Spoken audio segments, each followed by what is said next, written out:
Yang tidak berpuasa masih ada tanggal 8, 9, 10, 11 untuk berpuasa. Tadi sudah disebutkan tentang keistimewaan bulan Muharram. Salah satunya adalah yang dimana Nabi Adam alaihi salatu wassalam, ya, beliau pertama kali diciptakan pada bulan Muharram juga. Kemudian diterima taubatnya juga pada bulan Muharram. Dengan sebab apa? Satu kesalahan Nabi Adam alaihi salatu wassalam. Yang pertama, dari berbagai versi juga, gara-gara Nabi Adam alaihi salatu wassalam dikeluarkan gara-gara tidak mau sujud, ya, kepada apa? Bukan, ya. Gara-gara Nabi Adam alaihi salatu wassalam tidak mau mendengarkan apa yang diperintahkan oleh Allah Subhanahu wa taala. Satu kata Allah Subhanahu wa taala, taqraba hadhihi syajarah. Janganlah engkau, ya, mendekati pohon ini. Hanya satu dari sekian banyaknya nikmat Allah Subhanahu wa taala, hanya satu yang dilarang Nabi Adam alaihi salatu wassalam. Tapi adik-adik, yang namanya larangan itu membuat kita penasaran. Makanya paden bikin dia tuh handang terus, padahal itu adalah larangan. Makanya biasanya larangan itu membuat kita menjadi penasaran. Nah, maka, ya, ketika itu Nabi Adam alaihi salatu wassalam, ya, digoda oleh syaitan sehingga beliau, ya, memakan yang namanya buah khuldi. Setelah itu Allah Subhanahu wa taala mengeluarkannya, dan ketika dikeluarkan Nabi Adam alaihi salatu wassalam, ya, tidak berani, ya, menengok ke langit itu, ya, 40 hari. Ya, bukan 40 hari, itu Nabi Adam itu kata Ustaz Fajar tadi. Tapi sebenarnya, ya, 40 hari Nabi Adam alaihi salatu wassalam tidak makan dan minum. Ya. Kenapa? Karena saking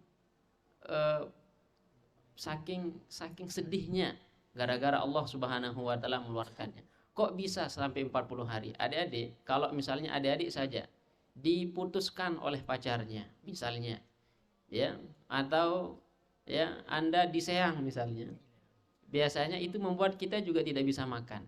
Kesedihan bisa membuat tidak bisa makan. Bahkan adik-adik ketika ditawarkan tidak mau makan. Anda ditinggalkan kawin misalnya, ya, bisa jadi Anda tidak mau makan gara-gara memikirkan si dia misalnya, ya. Kemudian, ya, setelah itu Allah Subhanahu wa taala mengeluarkan Nabi Adam dan Siti Hawa, dipisahkan tempatnya. Maka ketika itu penyakit yang pertama kali yang diturunkan di muka bumi ini bukan penyakit panas, kusta dan seterusnya. Akan tetapi penyakit pertama yang Allah Subhanahu wa taala turunkan kepada manusia adalah penyakit kerinduan. Maka Nabi Adam alaihi salatu wassalam ketika dipisahkan rindu dengan si Hawa. Ya, sampai bergolok-golok Nabi Adam alaihi salatu wassalam, Hawa, Hawa. Ya, begitu juga dengan Adam. Begitu juga dengan Siti Hawa.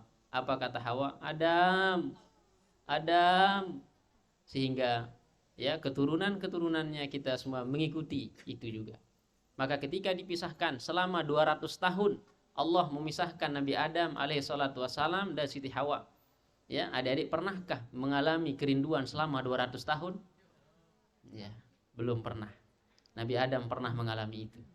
Sehingga ketika itu beliau berdua saling cari, dan akhirnya Allah Subhanahu wa taala mengabadikannya, ya, sebuah pertemuan di Arafah yang disebut dengan Jabal Rahmah. Ya, yaitu gunung kasih sayang. Biasanya adik-adik juga misalnya di sini tempat Anda melakukan pertemuan, biasanya tempat itu Anda abadikan. Dikasih lope-lope, tunjuk cinta dan seterusnya.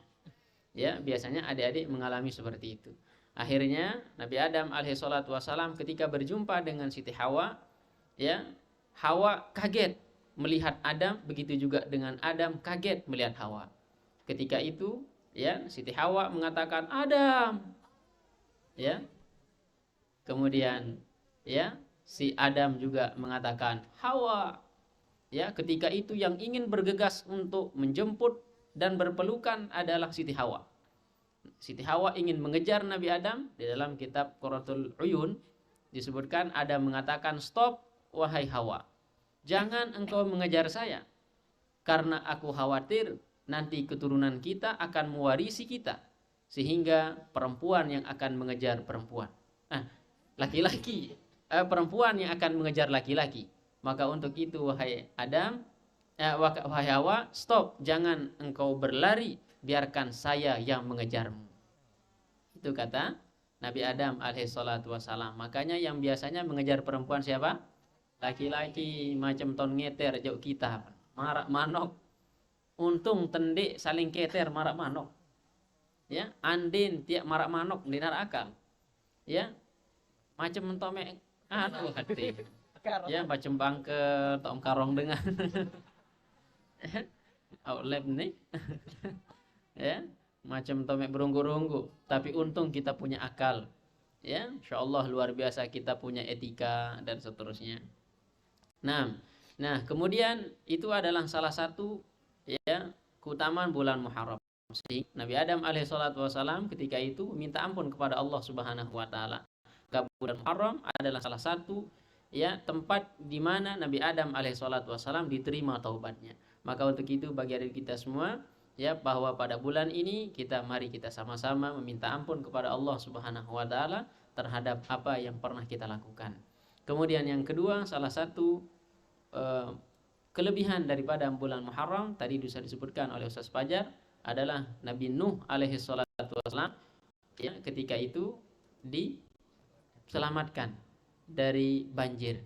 Yang dimana Nabi Nuh alaihi salatu wasallam ketika itu Allah memerintahkan kepada Nabi Nuh ya karena Nabi Nuh ketika berdakwah tidak ada satupun yang mau menerima dakwahnya. Ya, ketika beliau berdakwah, ayo ikuti agama saya. Tapi dari sekian tahun, ratusan tahun Nabi Nuh ya berdakwah kepada umatnya tidak ada yang mau mengikutinya. Akhirnya Nabi Nuh berputus asa ya gara-gara umatnya tidak mau mengikutinya. Apa kata Nabi Nuh? Ya Rabb, ya aku meminta kepadamu supaya engkau binasakan umatku gara-gara dia tidak mau mengikuti dakwahku. Ya, aku sudah capek ya Rabb. Tapi apa kata Allah Subhanahu wa taala? Kalau memang itu yang engkau minta wahai Nuh, silahkan engkau buat perahu di gunung. Ya. Apa kata Nabi Nuh? Ya Rob, biasanya orang buat perahu itu di pinggir pantai. Ya, tapi kenapa engkau perintahkan aku buat perahu juga di atas gunung? Dan kayu juga tidak ada ya Rob. Apa yang akan saya pakai untuk membuat perahu? Apa kata Allah Subhanahu wa taala? Ya Nuh, ya, biarkan itu pekerjaan saya. Intinya engkau ikuti perintahku. Ya, mulai sekarang aku kasih engkau bibit, ya, bibit kayu. Dan itu pun ditanam oleh Nabi Nuh alaihi salatu wassalam.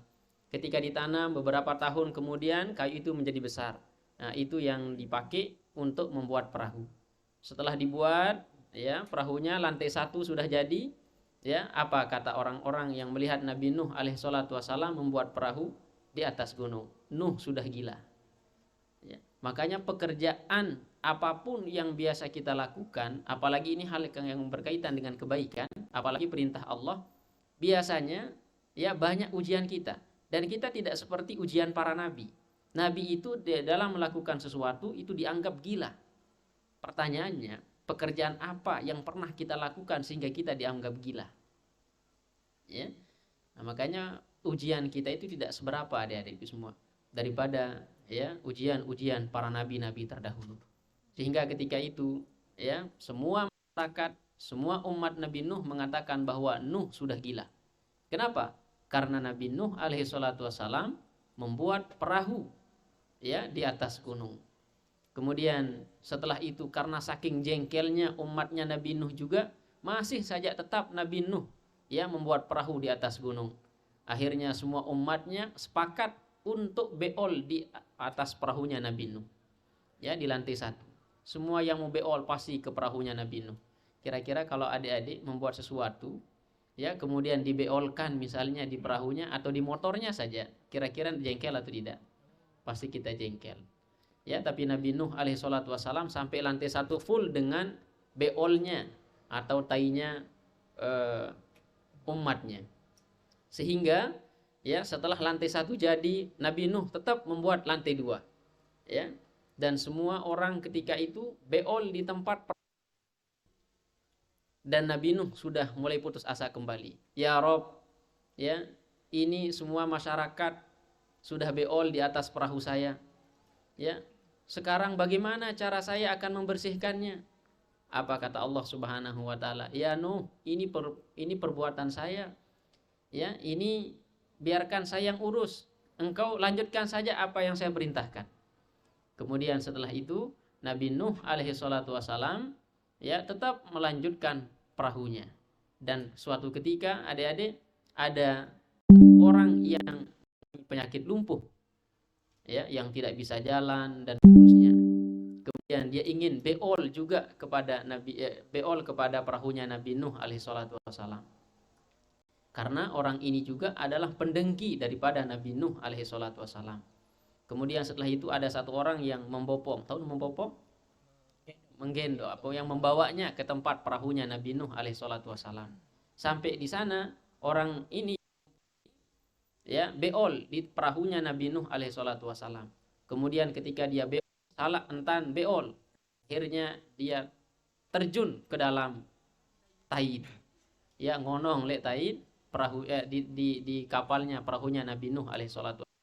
Tapi hebatnya tadinya dia tidak bisa bergerak gara-gara dia di tempat itu ya jatuh, akhirnya orang yang lumpuh ini bisa bergerak dan bisa jalan, naik dan keluar.